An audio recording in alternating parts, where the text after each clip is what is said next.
Bueno, gente, tratando de encontrar una mejor solución al paro, vamos a tener clase. Verán, esto de los atributos de la persona estaba planteado para la siguiente semana, pero dado que no nos hemos visto y quisiera no perdiéramos tantas clases, voy a adelantar esto del sílabo para que nos podamos entender. ¿Por qué lo adelanto? Porque el otro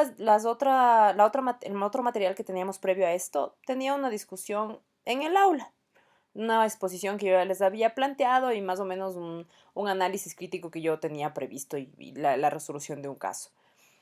Pero bueno, ahora tenemos que hacer, estamos obligados a hacer otra cuestión. Entonces, mm, vamos ahí, ¿ya? Les pido por favor, adelantemos del material de lectura que estaba planteado para los atributos de la personalidad para que nos podamos entender.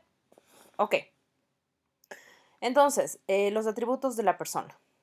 Verán, los atributos de la persona salieron como una cuestión del derecho civil.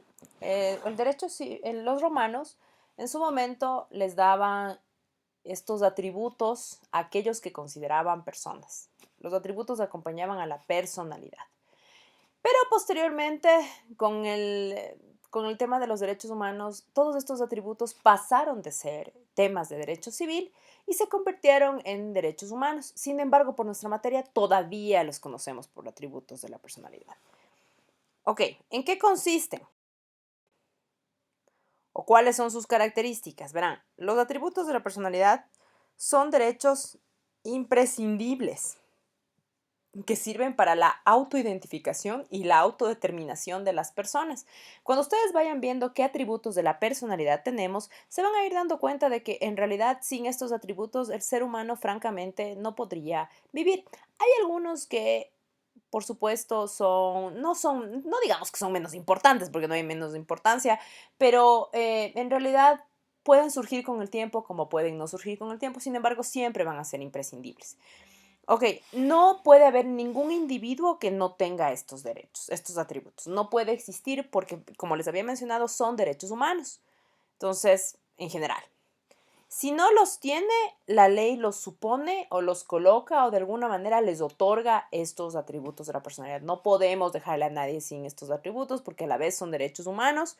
Están fuera del comercio, no puedo yo vender estos atributos de la personalidad ni negociar con ellos.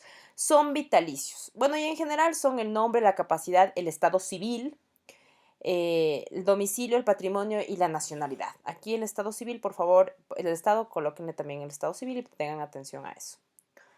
El nombre está colocado en nuestras cédulas, ¿sí ven? Aquí dice Tommy Lee Jones, pero bueno, ok. En su cédula ustedes van a tener sus nombres, ¿sí? Y es la forma de identificarles. Ok, verán. Ahora, ¿cómo se pone el nombre? Ya. Cuando un niño nace, o sea, obviamente, los niños en el Ecuador pueden nacer sea en las clínicas, hospitales públicos y privados, o sea también en la casa, con una persona que le ayude, como puede ser una comadrona, partera o alguien que pueden nacer en la casa. Pero en ambas circunstancias tienen que ver con el tema del nombre y el apellido. En ningún caso, ningún niño se puede quedar sin nombre. Ahora verá, cuando nace en un hospital, una clínica, con un médico o con la atención pueden hacer en un taxi, pero siempre que le atienda a un médico, el médico va a firmar un certificado de nacido vivo. Ese certificado de nacido vivo tiene no el nombre, pero tiene el sexo, que es importante para que ya vamos a ver, tiene el sexo, el lugar en el que nació, la fecha en la que nació y ya desde ahí es un pequeño ecuatorianito. Ahora, con este certificado de nacido vivo se puede colocar o se puede obtener la cédula de identidad donde ya se coloca el nombre. En cambio, cuando nace en un lugar aparte, como puede ser la casa, con una partera o con alguien, y no hay un médico que esté atendiendo este tema, puede haber testigos que acrediten el sexo, el momento en que nació, el año, el lugar, etc. Los mismos datos, pero a través de testigos. Ok, entonces no se preocupen si es que algún día ustedes encuentran algún niño en un taxi.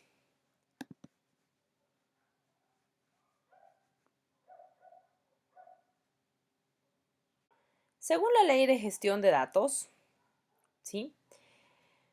Hay varias cuestiones que tenemos que saber. Primero, los datos de la inscripción de nacimiento.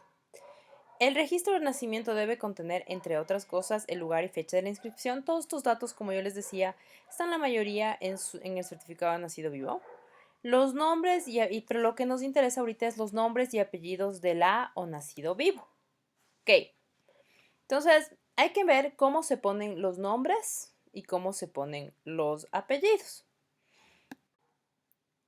Para poner los nombres, según el artículo 36 de la Ley de Identidad y Gestión de Datos, hay que seguir unas reglas, no podemos poner cualquier nombre.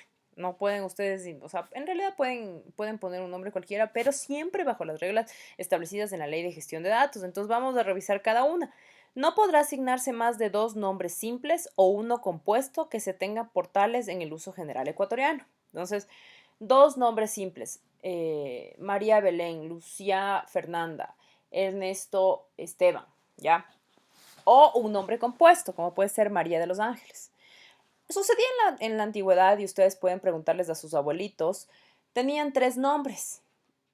¿Por qué? Porque nosotros venimos de la conquista española y en España todavía se acostumbra a tener 3 nombres. En el Ecuador ya no, tenemos solamente 2, ¿ya? Pero por eso tenemos una excepción. Tratándose de hijos de padre o madre extranjeros, podrán escogerse libremente estos 2 nombres. Okay. 2.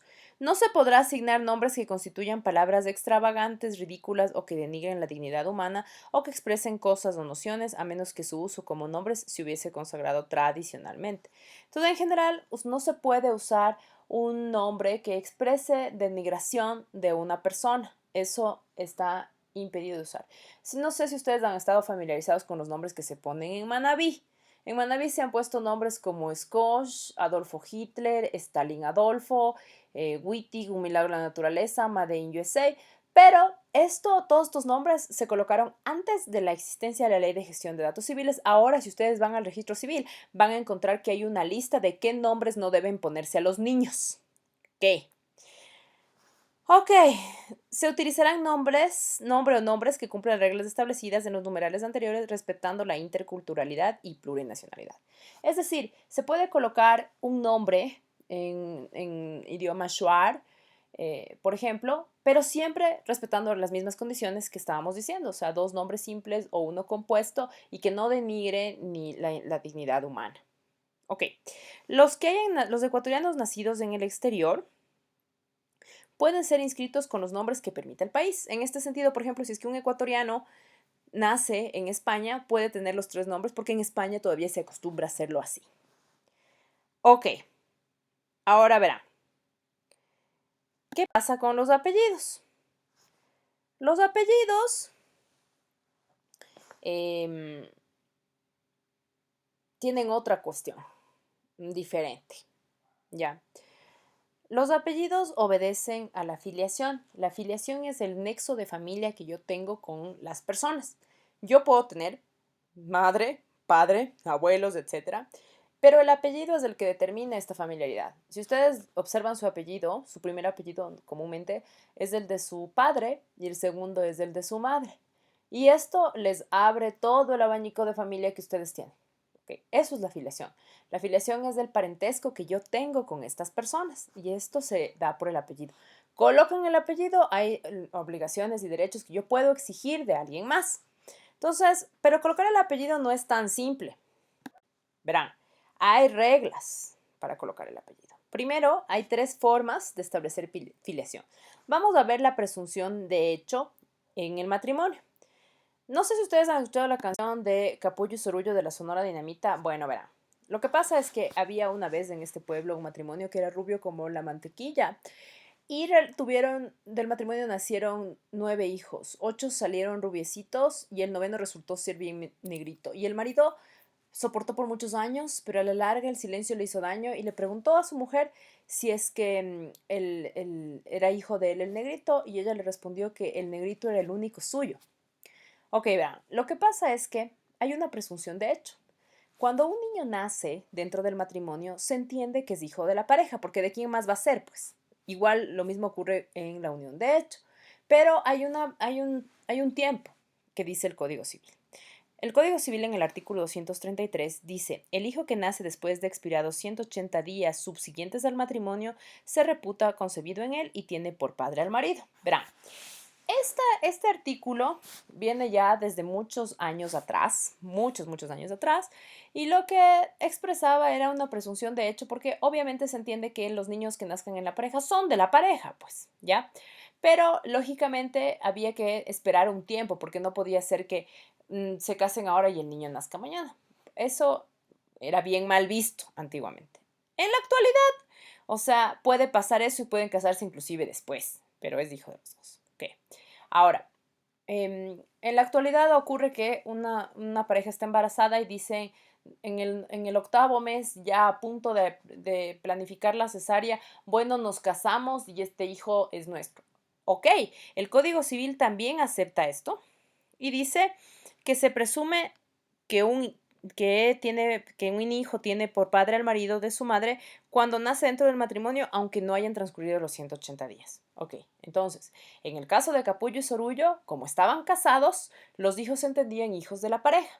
Pero, ¿qué pasa si es que el papá tiene dudas o definitivamente dice, chuta, no creo que sean mis hijos?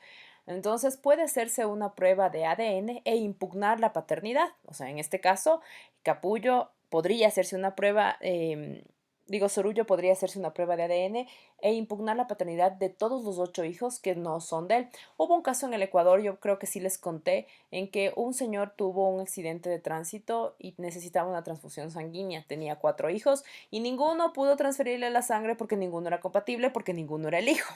Ok, eso puede pasar. Entonces, regla, presunción de hecho, todos los niños que nacen dentro del matrimonio y la unión de hecho se entienden hijos de la pareja, pero puede ser que el padre pida una prueba de ADN y con esa prueba de ADN impugne la paternidad diciendo yo no puedo ser papá de estos niños o de este niño porque definitivamente no es mi hijo. ¿Ya? Ok, pero es importante saber esta cuestión del tiempo. Luego tenemos el reconocimiento voluntario de paternidad y de maternidad. Entonces, verán, yo les voy a poner un caso. Siempre pongo este caso como ejemplo. Me gusta porque les queda bien claro. Supongamos que ustedes le aman a una persona, pero le aman, ustedes chicos, porque esto normalmente les pasa a los chicos, ustedes le aman a una mujer, pero le aman a esta mujer y esta mujer les tiene la friendzone. Y como les tiene la friendzone, o sea, ya nada, ¿qué van a hacer? Pero ustedes le escuchan todos sus problemas.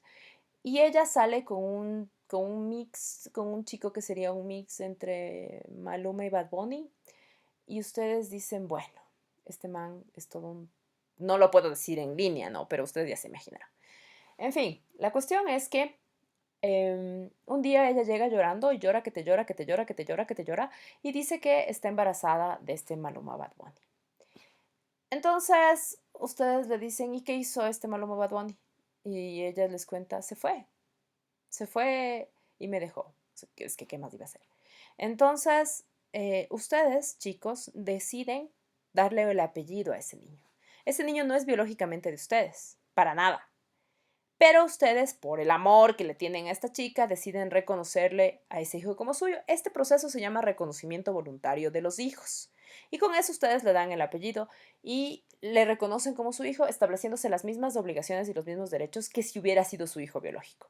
Ahora, ustedes pueden, después, con el paso del tiempo, viendo qué tan costosos son los niños, hacerse a un lado y decir, no, ya no quiero porque ya mucho me molesta este mocoso. No. El reconocimiento voluntario no es susceptible de arrepentimiento para el que reconoció. Sin embargo, el hijo sí puede pedir una impugnación de paternidad después diciendo que no es el papá biológico el que le ha reconocido. Todo esto está en el artículo 247 del Código Civil. Finalmente, la otra forma de reconocer a los hijos es a través de la declaración judicial de paternidad. Entonces puede ser que a ustedes les llame una persona y les diga, esta chica que tuvo el hijo, que está embarazada del Maluma Bad Bunny, puede ser que les diga, no, yo sí le quería y les llore y les llore y les llore porque tal vez no tenga un crush que le quiera reconocer que vaya a reconocer al pequeño.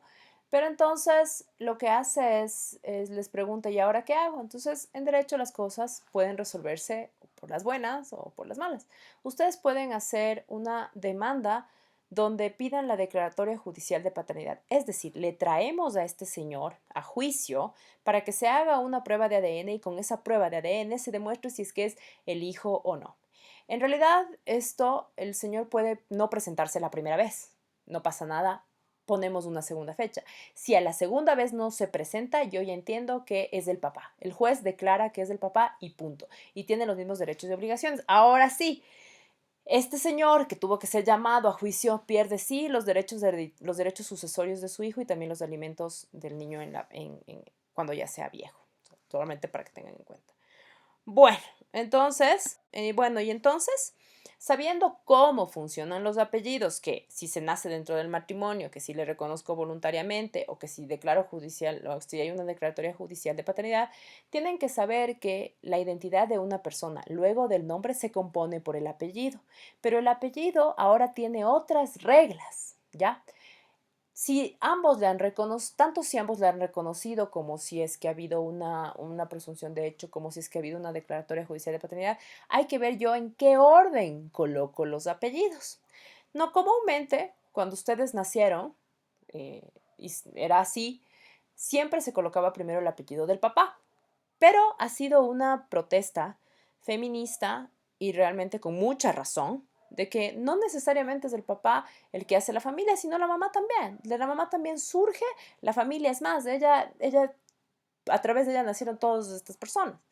Entonces también ella puede crear familia, no solo el papá. Entonces, en el Ecuador, la ley de gestión de datos estableció que se puede escoger el orden en el que irán los apellidos. Puede ir ahora primero el de la mamá y posterior el del papá. Pero para que suceda esto, ambos padres tienen que estar de acuerdo, tanto si están casados como si no lo están, en el reconocimiento de los hijos de manera voluntaria. Ustedes no estaban casados con esta chica, pero le reconocieron ese hijo como suyo. Entonces, en realidad, en este momento, se puede, bajo acuerdo, establecer qué apellido va primero. Pero si no hay un acuerdo, va primero el del papá, de acuerdo a lo que dice el artículo 37 de la Ley de Gestión de Datos, que miren ustedes lo que dice. Los apellidos serán el primero de cada uno de los padres y precederá el apellido paterno al materno. El padre y la madre, de común acuerdo, podrán convenir cambiar el orden de los apellidos al momento de la inscripción. El orden de los apellidos que la pareja haya escogido para el primer hijo regirá para el resto de la descendencia de este vínculo. No se pensarán pues que yo para el primer hijo, digo, yo primero le voy a poner el apellido de la mamá y luego del papá y de ahí vamos viendo, ¿no? Todos deben tener el mismo orden, ¿ok? Si existe una sola filiación, se asignarán los mismos apellidos del progenitor que realice la inscripción. Ok, esto sí me había olvidado de comentarles. Hay madres solteras que prefieren estar solteras. Entonces ellas, para colocar el apellido a su hijo, no se va a repetir el primer apellido de ellas del papá, sino se van a repetir los apellidos que tienen ellas. Por ejemplo, en mi caso sería Granja Martínez. Así en sus casos. ¿Ok? Ok. El informe estadístico de nacido vivo o su equivalente deberá contener el orden de los apellidos de conformidad con los preceptos que anteceden. Ok, espero que esto haya quedado claro. No es tan difícil, por eso les estoy dando esta clase en línea. Ahora, el nombre y sus cambios. Ya. ¿Qué pasa con el nombre y sus cambios? Cuando ustedes quieren inscribir a un niño que nace en el exterior, lo pueden hacer ante los agentes diplomáticos o consulares, ¿sí? Pero siguiendo las mismas reglas. Pueden hacer una inscripción tardía que se hace hasta el primer mes del nacimiento, pero siguiendo las mismas reglas ante estos entes. ¿Por qué es importante? Porque si es que hay un niño que nace en el extranjero, probablemente ustedes quieran registrarlo como ecuatoriano para que goce de los mismos derechos y la nacionalidad ecuatoriana. En fin, ahora verán. ¿Qué pasa con las personas trans? Y para esto yo quiero contarles el caso Amada, que estaba en el sílabo y que ustedes por supuesto lo tienen que leer. Esta niña nació siendo de sexo biológico niño, pero realmente nunca se sintió como vinculada con el género masculino. Ella se vestía de niña, se dejaba crecer el cabello, le gustaban los juguetes de niña, etc. Es decir, era una niña. Y un día se puso el disfraz de Elsa de Frozen y salió en una fiesta y así. Los papás le hicieron chequear con psicólogos y los psicólogos dijeron que en efecto era trans y que era una niña. Era una niña, no repudiaba definitivamente ser un niño. Entonces los papás optaron por cambiarle el nombre y llamarle Amada. Ahora verán, ¿por qué les hago mención de este caso? En el Ecuador este caso es importante porque ustedes sí pueden cambiarse el nombre por una sola vez, pero cuando tengan la mayoría de edad, ¿ya? Y este nombre en realidad tendría que ser más o menos compatible con el sexo que ustedes tienen señalado en la cédula, porque si no, ¿cómo? En realidad sería bien difícil, o sea, porque imagínense ustedes están haciendo la fila para votar, están en la fila de niños, pero se ven así como niñas, le van a preguntar, ¿y usted señora qué hace aquí? ¿Está haciendo la fila a su marido? No, es que yo me llamo Andrés. Entonces, en realidad es complicado. Entonces, se pueden cambiar, pero se supondría que como tenemos el dato del sexo en la cédula, que no deberíamos tener, debería conservar más o menos ahí una relación. Entonces, en el caso de las personas trans, como Ecuador tenemos un problema. En el caso de Amada, ella era menor de edad, sus padres presentaron una acción de protección y obtuvieron del registro civil el cambio de nombre para que se llame Amada. Pero lo que sí no se puede obtener en estos casos, porque nuestra legislación todavía no está tan pro, es cambiar o eliminar esto del sexo. Si ustedes ven en su cédula, en la parte de atrás dice sexo F o M, que eran los datos que se colocaban en el certificado de nacido vivo. Entonces, en realidad eso no se puede cambiar. Si ustedes resultan ser trans, como en el caso de Amada, en la cédula se va a incluir un casillero que diga género. Y en el género ustedes podrán colocar el género al que se pertenecen, es decir, sexo biológico masculino, género femenino, como el caso de Amada.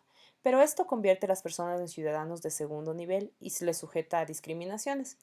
La opinión consultiva 24/7 de la Corte Interamericana de Derechos Humanos, que vamos a trabajar en clase, decía que la identidad de las personas tiene que ser, es muy abarcativa de todo, todo comprende la identidad y entre eso también la identidad de género, la identidad sexual, la identidad por nombre, etcétera. Pero ningún Estado debe colocar tanto dato o sea, tanto dato personal para dominio público, no debe tenerlo porque son datos sensibles y el Ecuador tiene ese dato sensible en la cédula. Okay, entonces, este caso queda para en todo caso conversar en clase. Y tenemos también, como les decía, la posibilidad de cambiar el nombre. Aquí tenemos esta persona en su momento, ustedes quizás le conozcan como Carlos Pérez Huartambel. Pero Carlos Pérez bueno, ahorita es prefecto de la SUAY y él es de una comunidad indígena.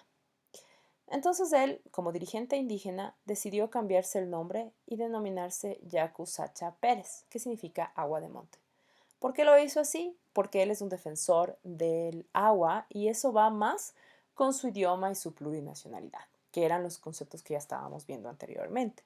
Entonces es importante que tengan todos estos conceptos y espero que si tienen alguna duda me llamen. Ok, gracias. Ale, estoy grabando, gorda.